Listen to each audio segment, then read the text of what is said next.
Hello and Happy New Year. This is the first of another season of What Do You Want to Do? The show which lets you see the careers and hobbies of people doing things that maybe you want to do.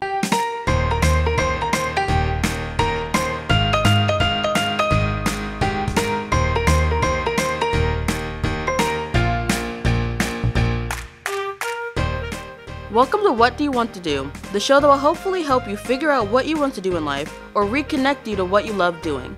Each show has a guest who is doing what they want to do, whether it's in their career or in addition to their regular job. Most importantly, we want to help you realize that no matter your age, you too can do what you want to do if you have the will to do it. Now here's your host, Leonard Kaplan. Welcome to another edition of What Do You Want to Do? I'm Leonard Kaplan, and my special guest for this new batch of shows is Dr. Marisela Marrero. How are you? I'm doing very well. How are you, Leonard? I'm great. That wasn't much of an introduction for somebody who's the president of hospitals and has done so many things. And we're going to go through all of those things. And I want you to be comfortable. I want to do a real conversation as we discussed. And you don't worry about switching cameras. I'll worry about switching cameras. All right. You're the expert. All right. I try. I try. You've seen me at my best and my worst. All right. I've seen you on television. Now, we were out of touch for a long time through no fault of anybody. It's just you changed careers. And I want you to tell the audience, if you can, what was your first career? What career did I meet you in? And what happened to that career? Absolutely. It's still there. It still exists. But when we met and we were doing the Show de Fernandito, I was actually in my residency. And that's what it's called when you're doing your medical training. So I did my undergraduate degree. I subsequently went to medical school. And then when we met, I was doing the training for my specialty, which was emergency medicine. In emergency medicine, the minute I heard that, I just thought of total exhaustion because you did graveyard shifts and you saw the worst cases sometimes that were very bloody and the average person wouldn't be able to handle that. And you were always come up with a smile and you could shift gears. And when we did that show, which was a bilingual, I remember this now, your live bilingual multicultural entertainment television show. That's what Fernando used to say. Wow. Yeah. I'm impressed. And, you switch gears from medicine to entertainment. And originally you were brought on board to do medical segments, which you and I did later, but you were so good at Oh. co-hosting we forgot about that stuff, and you were hosting the show live every week. Yes, I was. And I did that in tandem to being a resident of emergency medicine. But it was great. For me, it was a nice break from the very wild and adrenaline intense emergency room. And then I would go on the television show, which I loved also because it was live. And I think it's very different than when you have, recorded shows. But it was so great. I think we had so much talent. I loved the variety of what we did. I met politicians, I met students, of course, many musicians because they would come and play live on our show. But that was very enriching. It was a great experience for me personally. As well as for me, because I got to hear Spanish all the time, and I took so much in school, I never got to really use it before that show. I wasn't good enough. That's why we needed you to do the Spanish portion of the show. And I wasn't on every week. I was behind the scenes. But Fernando was a great host, and he still is. And there's rumors he's coming back with that show. Really? Yeah, I'll have to tell you about it. But anyway, Maybe I can be a guest. maybe that I don't think there's any maybes about it. You have to be a guest. That that That would that. be great. So let's start with emergency room medicine and your training. And when you were a little girl, what did you want to be? Did you always want to do that, or did you fall into it? Well, I think the first memory that I have of knowing that I wanted to go into medicine was actually after I had watched a show when I was probably in middle school in Puerto Rico about incredible things. It had science, it had all kinds, even miracles and whatnot. But on the science part, they talked about a lot of technology and advances and different things in medicine. And that's really what made me say, that's really interesting. And I would like to do something around that. And then as I was growing up, again, what I knew or what I was taught in school was that there are these specific careers that you can go into, which we can talk later on about. But it is so much more widespread than what I thought it was when I was younger. But growing up, I thought that if you liked science and you liked people, which I like both, that the career to do was medicine, right? I thought if you just like math and not necessarily people, engineering, even though that's not totally true, but that's how people would put things into buckets or categories. So for me, I knew at a young age that because I liked these two things so much, that I was going to study medicine. And then once, I enrolled in medical school, you have to decide what career path within the medical field you're going to take. And the most important reason why I chose emergency medicine is because I liked everything. And I didn't really want to do one subset of the field. So if you do psychiatry, you won't do operations on patients. If you are a surgeon, you won't do psychiatry. Or if you treat substance abuse patients, you don't treat kids, et cetera, or they're not necessarily integrated. So in the emergency room, you really have to train to do it all fields, all ages, anything that walks in through the door. And so for me, that adrenaline, the thinking on my feet part, the quickness of it was really appealing. And in addition to that, I did appreciate the fact that it was shift work, meaning that when I was done with my very intense job, I could really decompress because I didn't have patients that I had to follow through. Now, for some people, that's a deterrent and they don't like emergency medicine because they do like to have those patients for years or track their patients or develop those relationships. And so I also like that piece, but I really valued my free time and my travel and seeing my family back home. And so emergency medicine really allowed me to do that because you could just put the shifts together in any pattern that you like within the structure, of course, of the general schedule. But you could really work 2 weeks on, 2 weeks off. And imagine what you could do if, every month you have 2 weeks off because you work the other 2 weeks. And so that's really what caught my attention was the variety of things that I was able to do in all the patient populations and also my free time and being able to do things like a Show de Fernandito, which I would not have been able to do if I was probably practicing because it was a live show.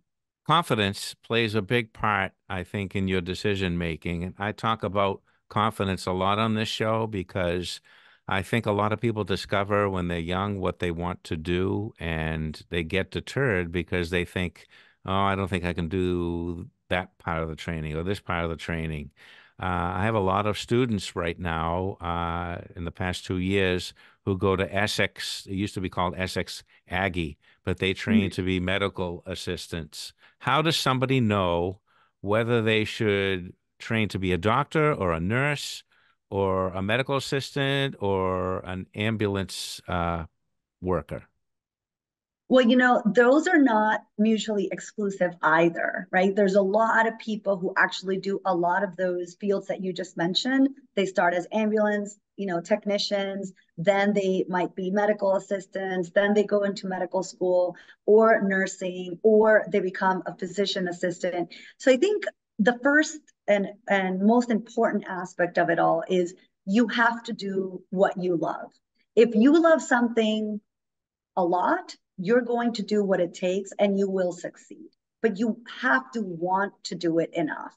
And so, with that said, once you pick what you're really in love with, you have to look at all of the other pragmatic aspects of it, right? How long is it going to take? What is the cost, right? It's very expensive to take loans out to go to medical school or any of these professional schools. So you really have to consider what you're doing in your personal life and the time, how long the training is for, how long is it going to take before you can make a salary and start paying off your loans. So you have to really take all of that into account. But if you do it because you love it, you're going to be able to accomplish that goal, and you will be able to pay the loans and do everything else that hundreds and probably millions of doctors throughout the world, have had to do in order to perform, whether it's surgery or become a pediatrician or any of the other medical fields. As an undergraduate, you went to Yale, correct? That's correct. And you went to Harvard Medical School. That's correct. So you work with all types of people who went to different colleges. Is there any difference in somebody who, say, graduated from the University of Connecticut, and I'm making this up, they went to some medical school in Wyoming or something? Is there any difference in the skills, in the dedication, in the abilities of both extremes? I don't think so. And I'm going to tell you why. I think that the individual makes of their career what they want to do with it. You can have gone to school anywhere and be a better physician by all the markers that we have to measure your abilities, whether it's your surgical skills or your testing scores or whatnot. It's really the work that you put into it. What I will say that was different, at least in my experience, because I was lucky enough to be accepted into those schools, is that I was able to work with a lot of people and go to school with many students that were brilliant. And so it was a very competitive environment, maybe to a higher degree than the proportion that you would have in other places. But as far as the individual and whether an individual that graduated from medical school A and an individual who went to medical school B, whether that is a differentiator, I don't think so. I really do think it's up to the individual to make. It's the same information, right? It's the same books. Most of it is the same test if you're in the United States. And the training is what you make of it and what your experience is. So I've met wonderful doctors from all of them. But even going back to undergraduate and medical school per se, you will have a greater proportion of people that are competitive and that are outstanding students, of course. But as far as the nature of how proficient or successful you are in that career, I don't think there's a difference. So I always tell people, reach for the stars, but there's only so many seats in these schools. And oftentimes you may not get in, not because you're not wonderful, but because there's a limited space and the competition is only getting bigger because now with the internet and what we have for computer resources, it's allowed people that would normally not be able to apply to these schools to have access and understand what the process is. So it's only getting harder to get in these schools. But anywhere you go, you're going to do well if you put the effort into it. I wonder how the hierarchy of this is a great school and this is a mediocre school and this is not so good, how does that develop if it's a known fact that there are all types of people from all types of schools who do equally well or better than they should? I think it's due to the proportion. So if you look at how somebody is admitted to any school, most places look at two items, maybe a third one, but the two items that are numerical, right? The factors that they look at are your scores for whatever test, whether it's the MCAT for medical school or the SAT for your college, and they look at your GPA. Based on that alone, not knowing anything about the person, that is what they pool. And then of course, if you pass that numerical value that they're looking for, they look at your recommendations and they look at everything else. And so the proportion of people that go to, let's say, an Ivy League is much higher in the sense of their numbers are going to be higher overall because everybody who goes in there pretty much meets this mark. And so that's the only difference, is that the entry category and how they choose from the pool of candidates starts with a numerical value that there's a threshold for. I don't know if that's making a lot of sense. Where other places, the numerical threshold may be lower. Does that make sense? It does. It It's does. almost like if your SAT score is this and you have a perfect GPA, you're going to be looked at.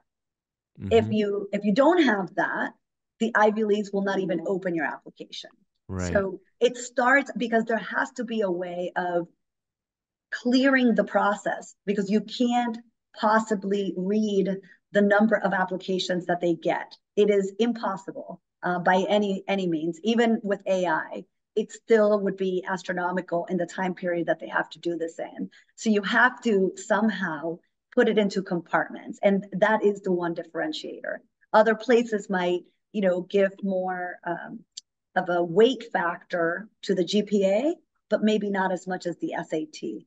And we could go into, what we think about that, but standardized testing, as you know, is, as a teacher, is also not perfect. And there's a lot of issues with, does it really measure somebody's intelligence? And then you add language barriers or English as a second language, and it's even more complicated than that, because maybe it's slowing you down and you're not performing as well because you're trying to translate a document.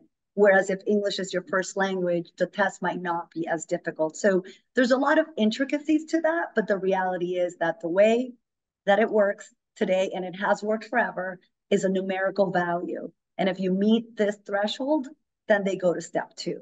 And every college does this, but it's just what they look at or what they allow to be their threshold matters.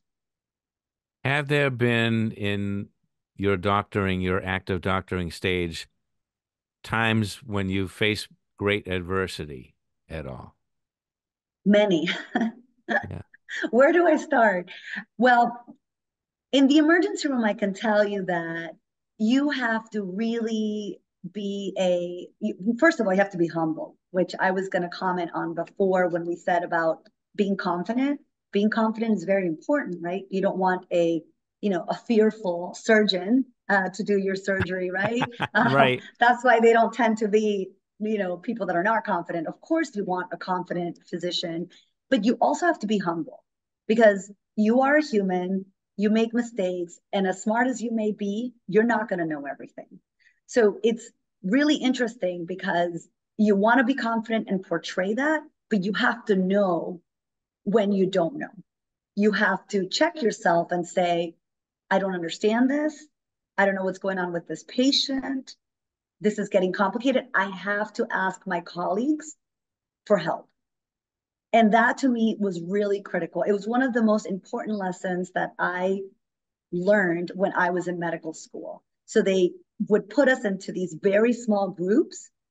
And the goal of those small groups, while we were in medical school, was that each person is strong at something and each person has weaknesses. And so within that group, we all had to teach something to the rest of the group and vice versa.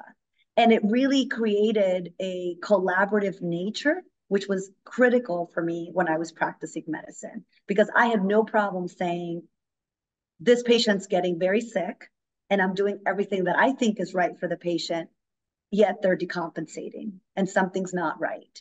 And so I would go to my colleagues or other specialty doctors and say, I need help. This is the paradigm. What would you do? And so I think that that's really critical. But I had so many experiences. I had some really gruesome ones that I think you probably remember. There was a case of a mother who was a psychiatric patient who had done some terrible things to her children. And I took care of one of those kids. And that was very traumatizing because I never forgot what I saw. It was a tough experience.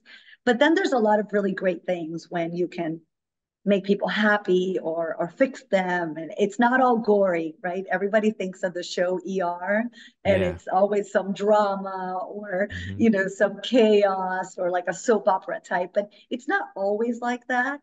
And there's a lot of ups and downs. And so you also have to be a person that, you deal with patients who have substance abuse disorders, people who are alcoholics, who are on drugs, And so you need to understand that you're there to help them. And if they say a terrible word or they curse at you or they mistreat you, you still have to maintain a level of calmness and treat the patient and do what you have to do to make them better. And not everybody is comfortable tolerating that. That sounds very much like teaching, as a matter of fact.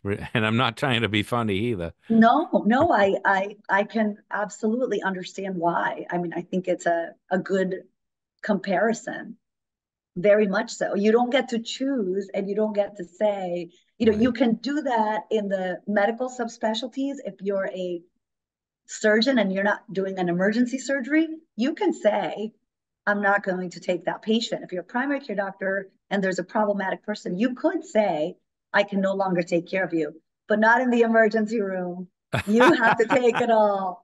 And the same in school, right? You don't get to say, That's I right. don't like that student, so they shouldn't be in the school. You have to figure out a way to work through the problem and make them better, right? Whether it's their education or their health or whatever might be going on. So it sounds like you've made all the adjustments, you had all the education, there's the collaborative atmosphere. Now, I want to get back to that for a second. The Mm-hmm. collaborative atmosphere hardly exists in other professions. In most professions, it's kind of people are at each other's throats competitively, and they want to make other people look bad. And it sounds like that the field of medicine, at least on the doctor level, can't survive if it does that. It's the collaboration that you explained that makes everybody better, right? Yeah, and I think, to add to that, because I don't want to say that doctors and are not competitive. They're very much competitive, but I can tell you that early on at Harvard, one other component that I didn't talk about is that they decided to not have grades. It was one of the first medical schools to do pass or fail. And Hmm. so again, what that took out was the stigma and the fight of, I'm not going to study with you because I don't want you to exceed. If it's pass or fail, Yeah. then it's fine. It doesn't matter. Everybody's going to pass unless you really don't do the work. But overall, if you already got in there, you have the ability and you're going to pass. And so it also took away that stress of trying to outdo somebody else. And then those groups that I talked about really started that collaborative nature. And so I think it's getting better and more medical schools are following such programs, but it's still very much not every doctor is like that. But I do think that in the medical field, and you can, take any type of doctor, you can be a hospitalist who's an internal medicine, typically a doctor taking care of patients in house, they have to consult the infectious disease doctor and the pulmonary doctor and the surgeon. So you're constantly collaborating and asking your colleagues to give you an opinion of what to do with your patient, even though they have the knowledge of internal medicine. So I think by the nature of what we do, you have to collaborate with others because you can't possibly know all the fields as well as your counterparts in their subspecialty. So, you know, getting back to the grades themselves, if there were grades, then if that information ever got out to the public, wait a minute, who do I want? The one with the C or the one with the B plus? And that would create all kinds of real conflict, you know. Yeah, yeah. Although again, it's hard to say what that really means. Maybe that person didn't study as much, but doesn't mean it has a direct translation to what they're doing. So, Right. it's all, you have to take it with a grain of salt. It's all showbiz, though. What the public believes they'll live by. Yes, and and yes. and that could be a problem if they have too much information. So that pass fail thing is a really great idea.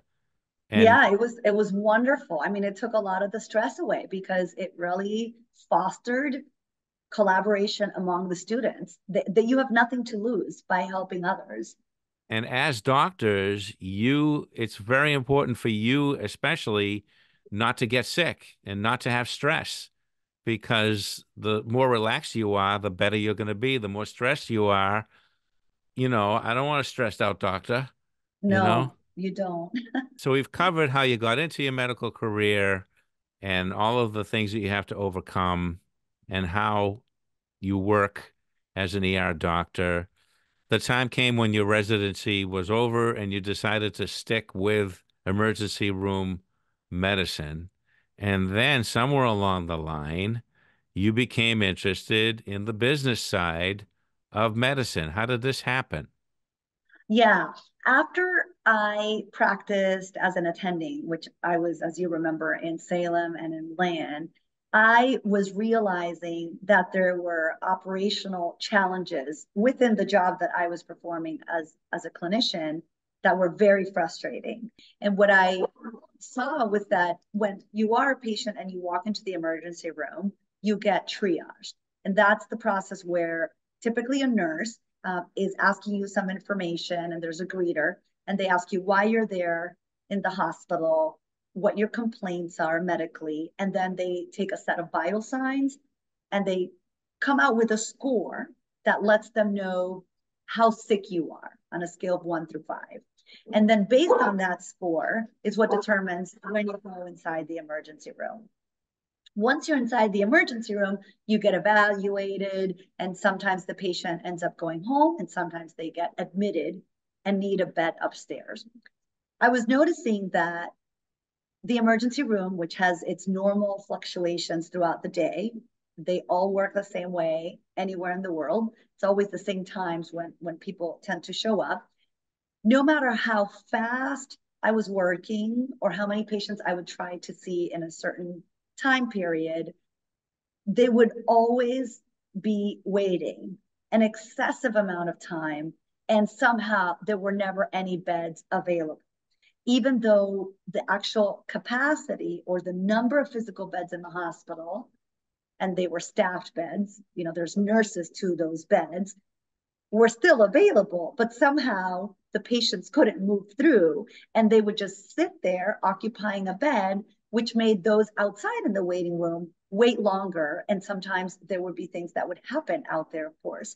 So that process was really frustrating to me. I wanted to go somewhere where I could influence the process of what happens to the patients from points A to Z, because there's a lot of points in between in the hospital system setting. And that's really what made me say, on my own as a clinician, I impact each person that I see. But if I go somewhere where I can impact the whole process, then I can impact more patients than what I can do as an individual.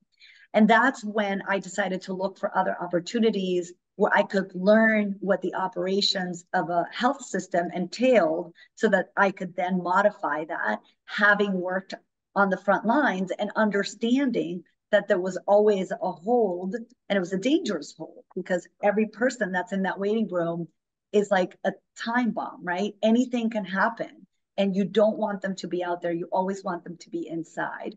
And that's when I looked for several opportunities, spoke with many healthcare executives, and I had the fortune of knowing the CEO of Steward Healthcare at the time. And I sat down with him and we had a conversation about what the options were, based on the fact that I had only been a clinician. I had not gone to business school. I had never run a hospital or done technically the administrative section. And he provided an opportunity for me to start in operations from the headquarters here in Boston for the hospitals that were in Massachusetts. And that was in 2018. It was a very quick learning curve.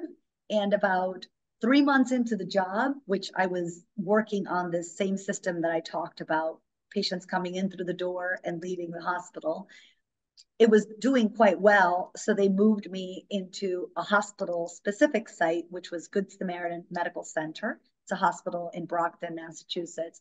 And I was the vice president of clinical operations. I was responsible for we call it the throughput or the flow of patients in the house. I was also responsible for some other departments such as environmental services, interpreter services. other non-clinical items that I had no experience with before. And after doing that for months, I subsequently became the president of that hospital. And I was president of Good Samaritan for 3 years, including through COVID, which was a interesting experience in and of itself, because Brockton was the second city in the state with the highest number of deaths from COVID. But I learned a lot while I did that job. After that, I moved to Miami for a year because our company had acquired 5 hospitals. And I went down there and I was the president of the 5 hospitals. It's called the regional president, Holy moly. which was very challenging because one of the hospitals I ran myself, which has 200 beds. And then I still oversaw every single item of the 5. And I was there for a year. I came back to Massachusetts. They needed some help at St. Elizabeth. So I was the president of that hospital for several months. And then to my latest and greatest job, which I'm the senior vice president of health equity and DEI for our company. And we can go into what that means because it can sound confusing.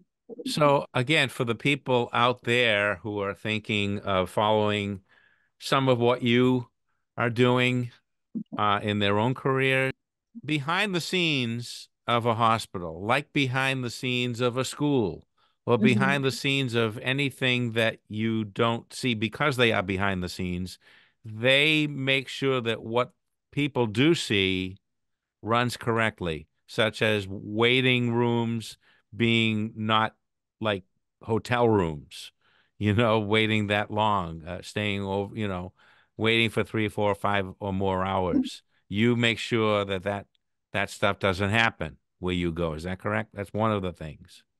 Yes, that is one of the things. But it has to be real, right? So what you see is one component, but it all has to be, by the book. And the hospital industry is very regulated, which we can talk more about. And you have to make all the decisions about food for the patients, maybe even the temperature control. I talked about earlier with you how it was very cold in the hospital that I was recently visiting, in the post-op room. So you must make sure that Absolutely. that doesn't happen, right? Yes, and there's so many aspects. It's the best way that I can explain it is that a hospital is like a city. You need security, you need engineers, you need people who understand how to fix a boiler, you need everything that you can imagine that a city needs to run, you need at a hospital. Because as you said, it involves every single aspect of the infrastructure, how the electricity works, the generators, right? If we have a storm in New England, which we did actually last year, and many hospitals in Boston, had flooding and all of these things you have to constantly be watching, right? Because at the end of the day, if those things are not functioning properly, you can't take somebody to an operating room in an emergency, or you can't take care of them on a floor if there's a gas leak. And so all of these systems have to work in perfect harmony, from engineering to the people process to the patients, security guards, and everybody needs to be safe and be able to do their job all at once. So how in the world did you ever do that with 5 hospitals at the same time? It was very, very challenging, but the key to any job, really, not just in healthcare, is you need to have a good team, right? Because you can't physically, as an individual, do everything. It's not possible for anyone, independent of how talented and great they are.